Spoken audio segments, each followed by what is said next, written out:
Okay, so we're moving on to a slightly different sort of section of examples here, although the skills really are very similar to the ones that we've seen up until now in this topic. The only significant difference is that we're now no longer going to be working in degrees, but these trig equations, which are measured in radians, are solved in the same way as those that are in degrees.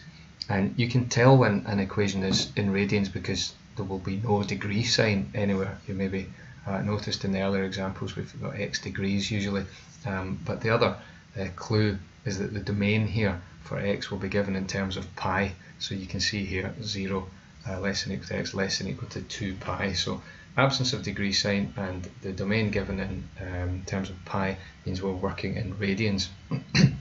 Now, many of these questions will be non-calculator, like this one is, excuse me, but if the question asks for exact solutions, and again you can see it here, you must give your answer as a fraction or some sort of multiple of pi.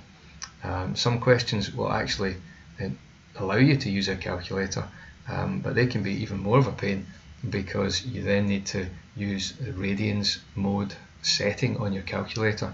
So the most important thing is that you are able to switch your calculator from degrees mode to radians mode, but you really must remember that after you've switched into radians mode and done a calculation, you must switch it back. Otherwise all the trig calculations you do from then on will be done in radians, and that might not be appropriate. So we'll see examples of all sorts as we go through here. But first of all, we're looking to try and get the exact solutions to this thing. Now we would start to solve in exactly the same way as if we were in degrees, and that would mean subtracting root 3 from both sides. Now already we can see we're going to end up with a negative cosine ratio, but that's not the end of the world because we are able to deal with that. So we're looking to solve cos x equal to negative root 3 over 2. Root 3 over 2 should be ringing some bells because it does appear on one of the exact value triangles. Now up until now I've only drawn them with degrees, but we need to be able to use the radian equivalent as well. This is the 1 to root 3 triangle, and this angle down here, normally 60, is in radians pi by 3. Now pi radians are equal to 180 degrees. I'm going to write that down just so we remember this thing. Pi radians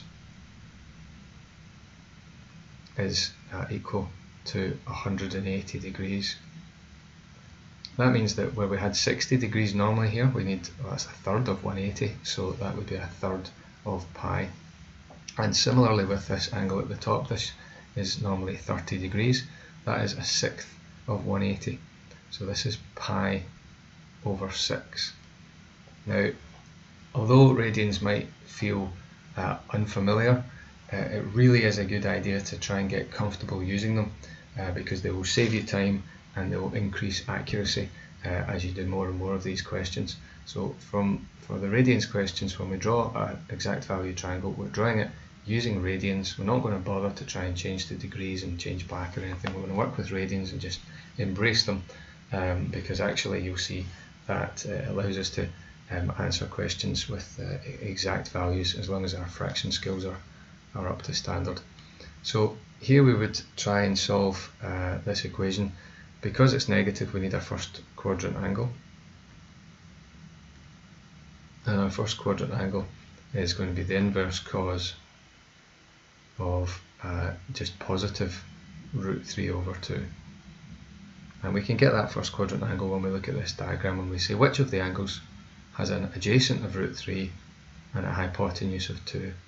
And the answer to that is pi by 6. Adjacent here, root 3, hypotenuse of 2. So the first quadrant angle is pi by 6. Remember, that's not one of our solutions. That's just a sort of stepping stone to get us to our solutions. We can get them now. We can find x. And the way to do that is to acknowledge the fact that we had a negative trig ratio. So we'll be looking at a 4-quadrant diagram and thinking, when is cosine negative?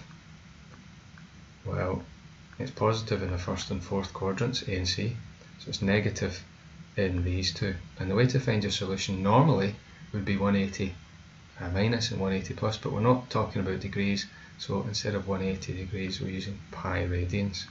Pi minus and pi plus. And that then opens up a bit of fraction work for us, because it's going to be pi, let's just get the colour consistent here, we don't want green, we want purple. It's going to be pi minus pi by 6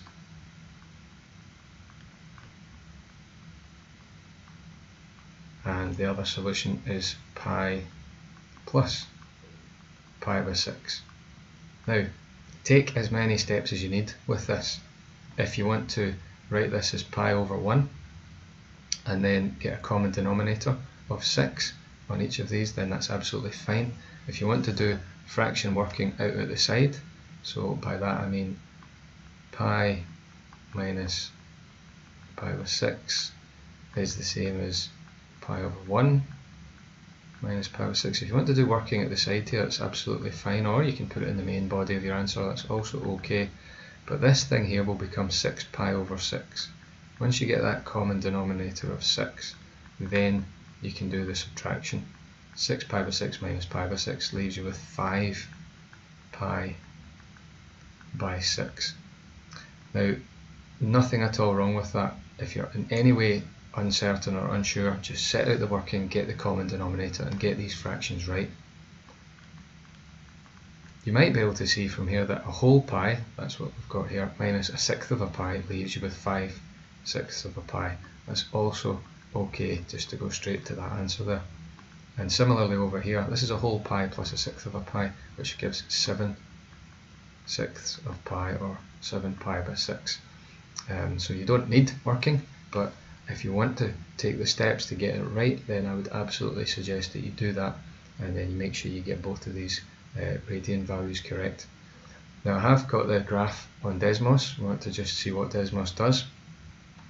You need to go into the settings bar here and change to radians, so make sure we hit the radians button and it will go green, and then we can see there's the graph of y equals 2 cos x, and I've put a restriction on its domain. You can use pi in here in Desmos, and then that gives us a nice cosine graph, just with a slight, it's got an amplitude of 2 and it's been shifted up by √3, and what we're hoping for is that these points here are 5 pi by 6 and 7 pi by 6, and I think that 5 pi by 6 and 7 pi by 6, that matches our 5 pi by 6 and 7 pi by 6 that we got there.